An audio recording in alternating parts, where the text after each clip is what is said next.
দর্শক, মিরপুর থেকে যুক্ত হচ্ছেন সহকর্মী নিয়ামুল আজিজ সাদেক। সরাসরি যাচ্ছি তার কাছে। সাদেক, আপনি মিরপুর এলাকায় আছেন, ভোট কেন্দ্রগুলোর কোনো ফলাফলের তথ্য আপনার কাছে আছে কি?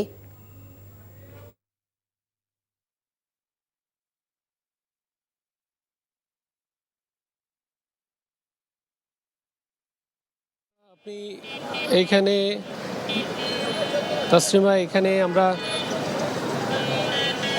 এখানে 10 নম্বর গোল চত্বরে আমি দাঁড়িয়ে আছি। এটি মূলত জামায়াতের যে আমির ডক্টর শফিকুর রহমান এবং তার সাথে শফিকুল ইসলাম খান বিএনপির, তাদের মধ্যে নির্বাচনী প্রতিদ্বন্দ্বিতা হচ্ছে। আমরা ইতিমধ্যে বেশ কয়েকটি বেসরকারি ফলাফল পেয়েছি, যেখানে জামায়াতের আমির তিনি এক জায়গায় 789 ভোট পেয়েছেন। তার প্রতিদ্বন্দ্বী বেসরকারিভাবে আমরা যেটা জানতে পেরেছি 509টি ভোট পেয়েছেন। আরেকটি কেন্দ্রে আমরা দেখেছি 300-র মতো ভোট পেয়েছেন জামায়াতের আমির, এবং তার প্রতিদ্বন্দ্বী প্রার্থী তিনি 200 ভোট পেয়েছেন।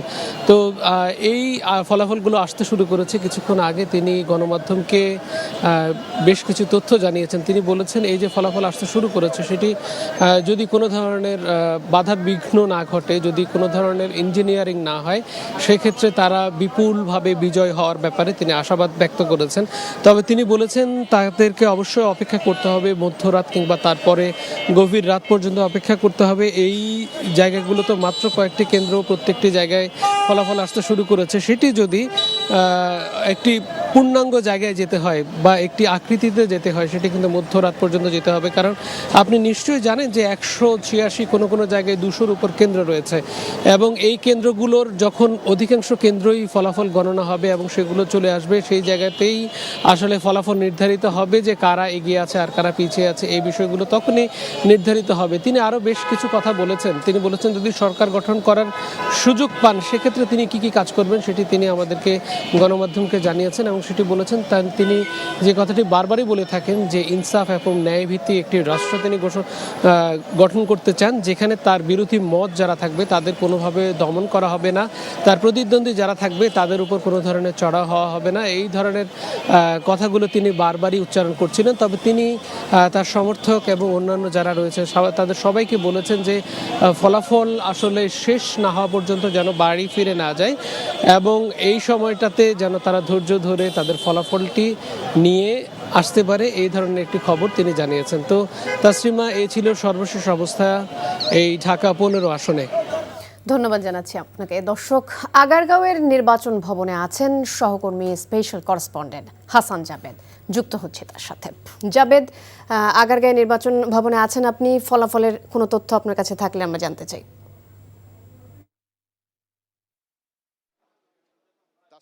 নির্বাচন কমিশন সচিবালয়ে সকল সাংবাদিকরাই কিন্তু এই মুহূর্তে অপেক্ষায় আছেন কখন বিভিন্ন কেন্দ্র থেকে নির্বাচনী ফলাফল আসবে, তারপর সেটা তারা আমাদেরকে সরবরাহ করবে, তারপরে কিন্তু আমরা জানাতে পারবো। কিন্তু এই পর্যন্ত এখনও কোনো কেন্দ্র থেকে নির্বাচন কমিশন সচিবালয়ে কোনো কেন্দ্রের ফলাফলই আসেনি।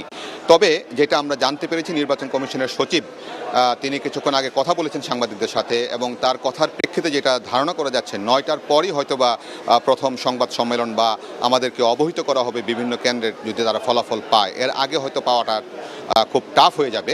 এবং এই মুহূর্তে আমরা যেটি জিজ্ঞাসা করেছিলাম যে কত শতাংশ ভোট সারা দেশে পড়েছে, সেটাও কিন্তু তারা আমাদের জানাতে পারেনি। কেন জানাতে পারেনি? কারণ বিভিন্ন রিটার্নিং কর্মকর্তারা কিন্তু এখন ভোট গণনা নিয়ে ব্যস্ত, এবং আজকে জানেন যে 2টি ভোট কিন্তু গণনা হচ্ছে, গণভোট এবং জাতীয় সংসদ নির্বাচন। সেই জন্য সময় লাগছে, এবং সেই জন্য এখন রিটার্নিং কর্মকর্তাদের ফোন দিয়ে যে আপনার কত % ভোট পড়েছে সেটা আসলে তারা এখন জানাতে পারবে না, সেই জন্য সময় লাগবে, এবং সর্বশেষে তারা সেটা আমাদেরকে জানাবেন।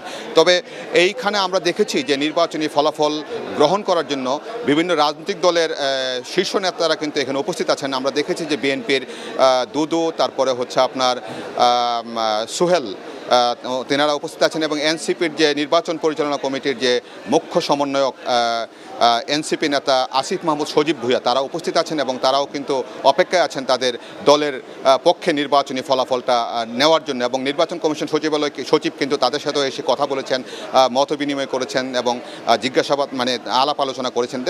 তারা বেশ সবাই খুশ মেজাজে আছেন, সবাই ধারণা করছেন বা প্রত্যাশা করছেন নিজ দলের পক্ষেই তারা হয়তো এখানে নির্বাচনী ফলাফল তাদের পক্ষে পাবেন। তবে এখন আমরা যে সর্বশেষ যেটা জেনেছিলাম যে 48% ভোট পড়েছে, সেটা কিন্তু নির্বাচন শুরু হওয়ার তারপর 6 ঘন্টার পর যে ফলাফলটা আর কি এখনও কিন্তু আমরা পুরোপুরি জানি না, তারাও জানাতে পারেননি।